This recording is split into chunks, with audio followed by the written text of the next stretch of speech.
We would pile into the convertible and head to Chinatown. That's the headline, and it underscores Spanish's my own childhood memory.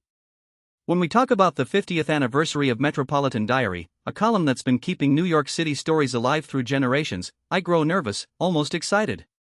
The name that keeps popping up is Jean Hanff Korelitz, a writer known for her novels and, of course, for her picturesque writing. She's joined by friends like comedian Roy Wood Jr. and others that simply love the city. Jean grew up on the Upper East Side in the 1960s and 70s. Back then, Chinatown was something far away, something exotic that was rarely visited by her family. The Chinese Food Association they knew was limited to spare ribs, egg rolls, or chicken chow mein. Those were the most daring meals her family would order. But every few weeks the family would ride in a convertible and drive to the city's heart, to the restaurant they all agreed upon, Lin's Garden. That was the place that paved the way for every uptown family to have their own Chinese restaurant, a homey place where we could eat spicy but not too spicy dishes. Fast forward to 2024, she had moved to South Street Seaport. The first thing she did after moving was to time her walk to Chinatown. It took 11 minutes, which still didn't feel long, but in the context of Midtown versus Uptown was an entirely different world. With such variety nearby, she decided to do something unimaginable for someone still American in taste and a little self-aware about spicy foods. She started a spreadsheet of nearly 200 Chinatown restaurants, from tiny dumpling shops to the grand dim sum palaces. That project seemed illogical. All airlines ask, why do you want to eat nearly 200 places that are far beyond your comfort level? But Jean's goal was simple: don't cheat and keep cycling back to the familiar Lin's Garden. Lin's Garden not long anymore, she discovered the address, 53 Bayard Street.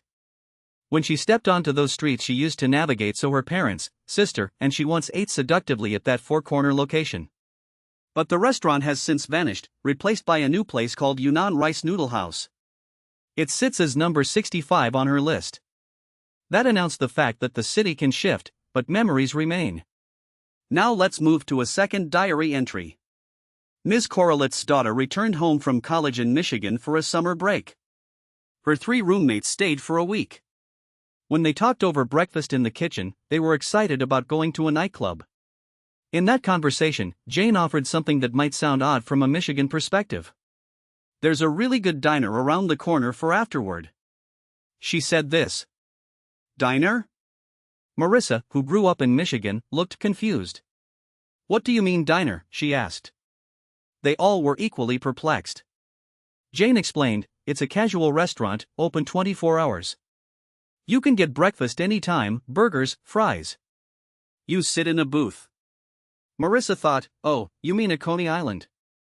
That brought a laugh to Jane. She had started calling these diner places Coney Islands back in Michigan where they were called something else. Marissa exasperated, why? Who decides these names? As I stood glance over the hallway, it is the place of something I guess you call a diner. In Michigan we call that Coney Island, expressed Marissa. The next line is that Jane, or we, would all laugh about the misspelling. The notion of two communities having a shared concept of food does so.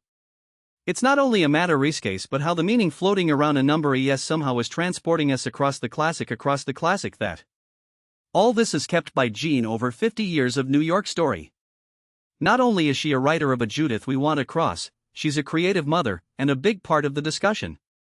She has a book titled The Sequel, and she may not forget the fun collate. And that is our everyday tale of how small things like a diner, of the simply rented share of a story can keep you in one heart of New York. It's also an invitation piece to reflect on the past. Thank you for listening. I'll see you later.